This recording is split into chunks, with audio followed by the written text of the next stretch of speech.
Kia ora team, I'm Benny. Welcome to another edition of Grow with Bennies. Now in this edition we asked the question, why do my seedlings always die?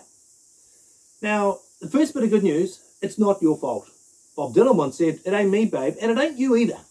The reason that most of your seedlings die is because of this.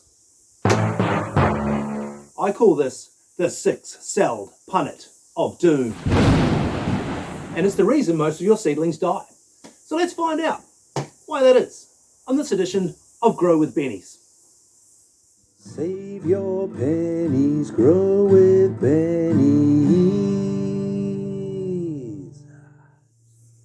Righto team, let's get after it. The reason this is called the six-celled punnet of doom is because it's a punnet, it has 6 cells. But if you grow seedlings in this and then try and transfer them to your garden, they are doomed. Let's pause for a moment and I'll explain. Now let's say we want to grow some basil from seed. We're going to sow directly onto the surface of a neutral growing medium, in this case coconut coir.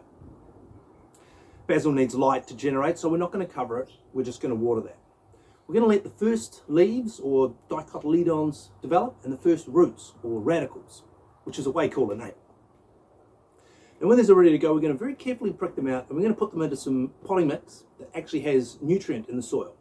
So we're starting them with something that has no nutrient and finally moving them into something that can give them the strength they need to get big and strong and ready to go out to the garden. Basically, it goes like this.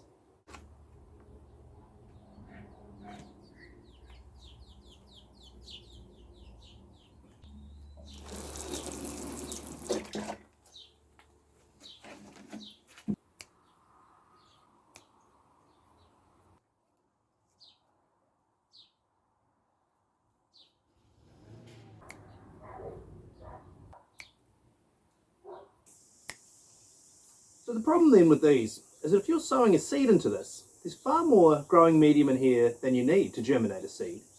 Yeah, that rhymes.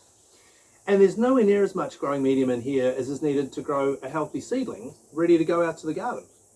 So there's no middle step. You're asking your seedlings to go basically from primary school to university. Now unless you're Doogie Howser or Sheldon Cooper, you couldn't do that. So giving them that middle step means that they're not susceptible when they get to the garden to pests and disease and have every chance of being a healthy, thriving plant like this basil. Now that's just one reason why your seedlings may die. There could be others. You might not be watering them, or you might be watering them too much. They might be too hot or too cold, or they might be getting too much light or not enough. But this is one of the main causes of seedlings dying in your garden. Hey, I'm Benny Ward. Subscribe if you're on board. Now the best way to continue to grow is to hit that like button down below. We'll see you next time for another episode of Grow with Bennies.